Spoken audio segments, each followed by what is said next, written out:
Hi guys, today's video is related to Virginia Woolf, and this video we are going to discuss important works she had written in her literary career, and what kinds of novels she had written, what kinds of essays she had written for the English literature, and we are all going to discuss that in this video. And इससे पहले जो हमने discuss किया था Virginia Woolf से related, उसमें important facts उनकी life और लिटरेरी करियर से हमने डिस्कस किया था। तो आज का हमारा वीडियो उनके इम्पोर्टेंट वर्क्स पे बेस्ड ऑन होगा। सो जल्दी जल्दी से वीडियो को शेयर और लाइक जरूर कर दीजिए, और अपने जो भी लिटरेरी ग्रुप्स हैं, आपके जो भी डिफरेंट सोशल मीडिया प्लेटफॉर्म्स ने ज्वाइन कर रखा है, आप जरूर इस वीडियो के लिंक को वहां पे शेयर करिए और ज्यादा से ज्यादा लोग हमसे जुड़ सकें। और प्लीज एमसीक्यूज से रिलेटेड क्वेश्चन चाहिए तो आप जरूर मेरे दूसरे चैनल जो एमसीक्यूज दुनिया है उस पे आप जा करके एमसीक्यूज क्वेश्चंस आप देख सकते हो, जो कि आपके इंग्लिश लिटरेचर एग्जाम से रिलेटेड हैं। उसमें मैंने writers and history of English literature से रिलेटेड एमसीक्यूज वहां पे वीडियोस अपलोड कर रखी है। इस चैनल को आप जरूर देखिएगा, एमसीक्यूज दुनिया में, एंड लिंक आपको डिस्क्रिप्शन बॉक्स में साथ ही साथ आई बटन पे मिल जाएगा इस चैनल का। चलिए आज बात करते हैं वर्जीनिया वुल्फ के इंपॉर्टेंट वर्क्स की। And the time duration of Virginia Woolf from 1882 to 1941, ये इनका टाइम ड्यूरेशन है। हिस्ट्री ऑफ इंग्लिश लिटरेचर की बात करें तो Virginia Woolf is regarded as one of the great novelist we have in English literature, जिन्होंने stream of consciousness technique को use किया है अपने नॉवेल्स में। एंड ऑल्सो ब्लूम्सबरी ग्रुप की वो बहुत ही इम्पोर्टेंट मेंबर थी, जो कि ग्रुप था important and intellectuals, writers and professors का ग्रुप था। 20th सेंचुरी का ये ग्रुप है ब्लूम्सबरी ग्रुप। तो आज सबसे पहले हम जो उनका इंपॉर्टेंट वर्क डिस्कस कर रहे हैं, the first work she had written, that is here the boy is out. The boy is out is an important work, जो कि इनका पहला इंपॉर्टेंट वर्क है वर्जीनिया वुल्फ का, एंड इसके बारे में बात कर लेते हैं हम। And her first novel the boy is out was publish in 1915, ये 1915 में पब्लिश हुआ है, इनका पहला नॉवेल है। At the age of 33 by her half brother imprint Gerald Duckworth and company limited, ये जो प्रिंट हुआ था Gerald Duckworth and company limited ने इसको प्रिंट किया था, उनका जो हाफ ब्रदर था।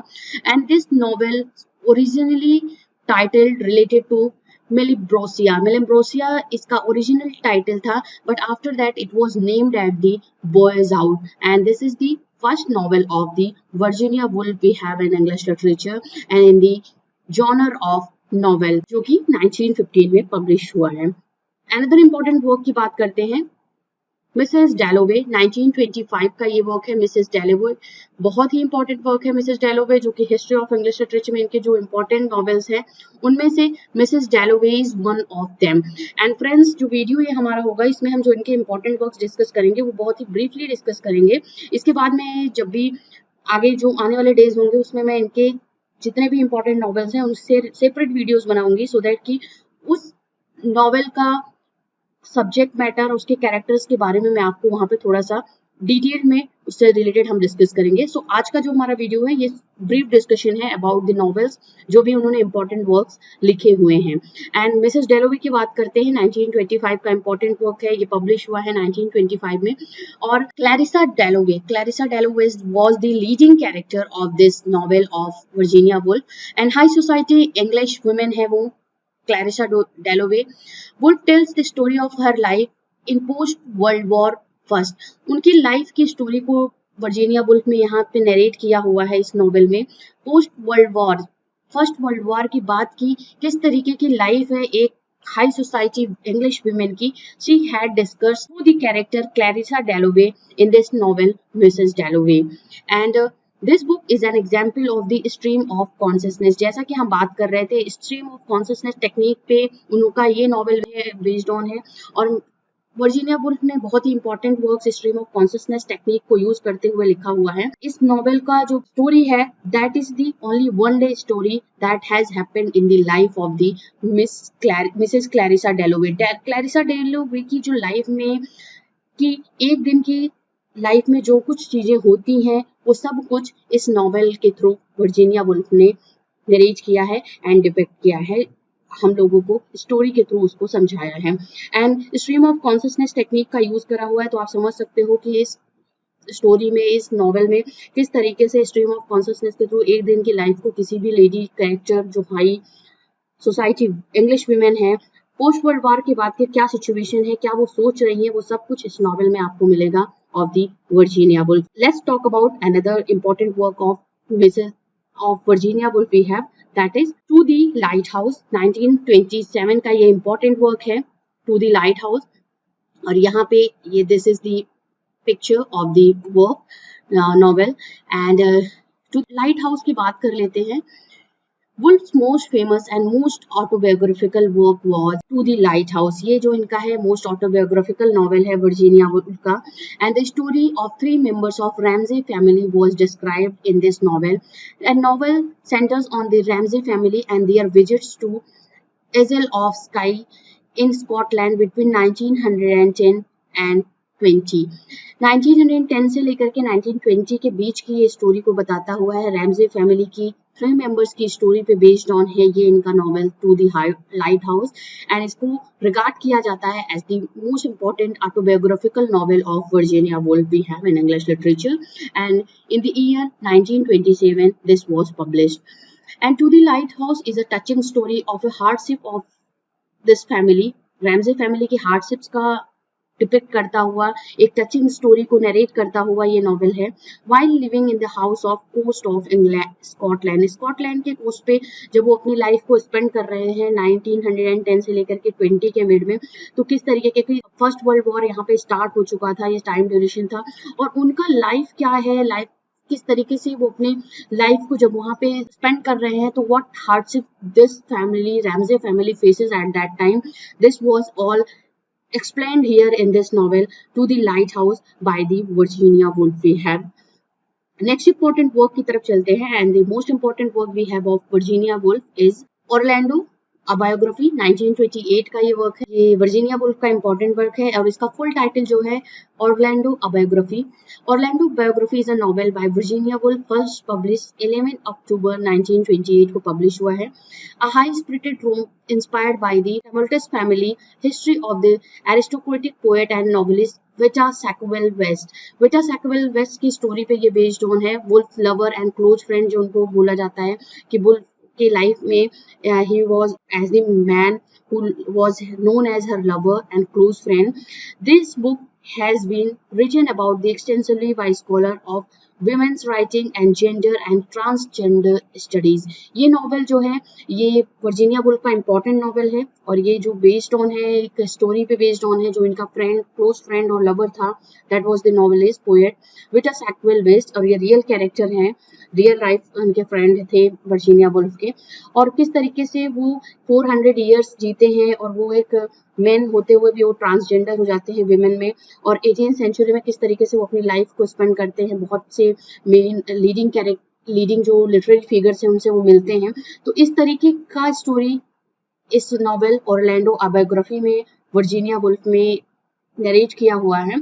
And this story is based on the women's writing gender and transgender studies. Next important work की बात करते हैं वर्जीनिया वुल्फ के. And the another one we have a room of one's own. 1929 का ये work है and this is an essay work of Virginia Woolf. बहुत ही इंपॉर्टेंट ऐसे है. Even we all know Virginia Woolf for her novels, for her masterpiece works she had written in the genre of novel. But this essay, A Room of One's Own, उनकी एक जो inner feelings हैं, एक जो inner emotions है उसको narrate करता हुआ या उसको express. Novel Woolf talked about the implications of gender की इम्प्लीकेशंस की बात की है क्योंकि 20th सेंचुरी ऐसा टाइम था जब वहाँ पे एक आप जेंडर इनइक्वलिटी की तरफ बात कर लो, इस तरीके की चीजें फेस्ड हुई. When women's were started writing something then they were opposed by the male dominated society and this all she had faced in her lifetime. इसी तरीके से उन्होंने जब वो स्टार्टिंग में अपने फैमिली में भी थी तो उनको जो गर्ल्स या विमेन्स होती थी फैमिली की या लड़कियां होती थी उनको स्कूल जाने से मना किया गया था या स्कूल नहीं जाते थे. They get their education at home, starting early education at home. So इस तरीके का एक एटमॉस्फेयर जो था जो उनको स्टार्टिंग से ही अपनी फैमिली से देखने को मिला था. और फर्स्ट वर्ल्ड वॉर और सेकेंड वर्ल्ड वॉर का इस तरीके से इन्फ्लुएंस हुआ कि उन्होंने अपने आप को इस सोसाइटी जो एक लंदन का या एक मॉडर्न सोसाइटी थी that was very much dominated by the male gender.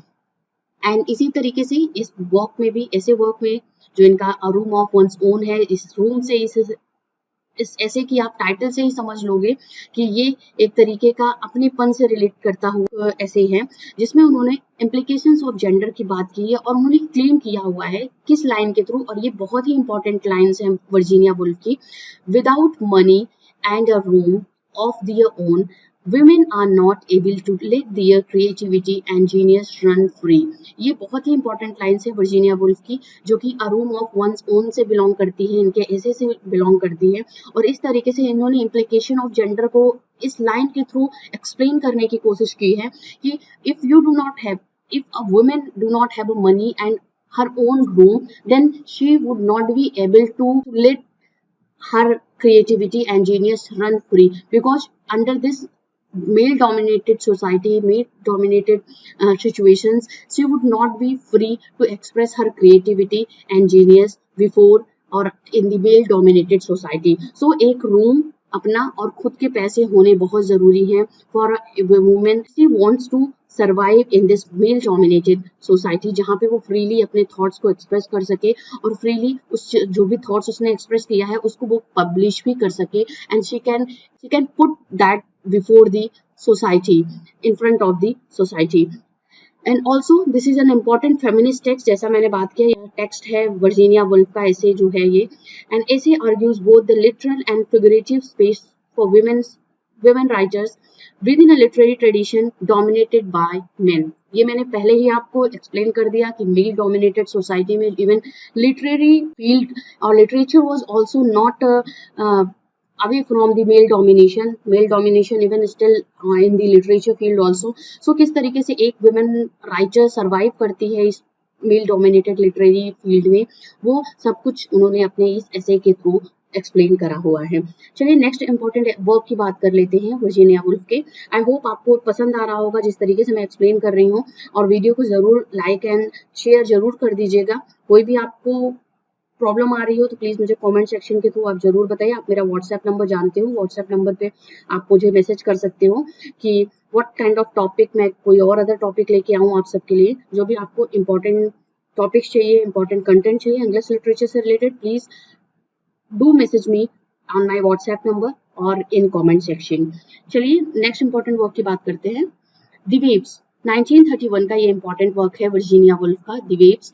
And this is a novel by Virginia Woolf considered to be her most experimental work. ये इनका मोस्ट एक्सपेरिमेंटल वर्क कंसीडर किया जाता है because इसमें किस तरीके से इन्होंने सॉलिलोक्वीज का यूज करा हुआ है।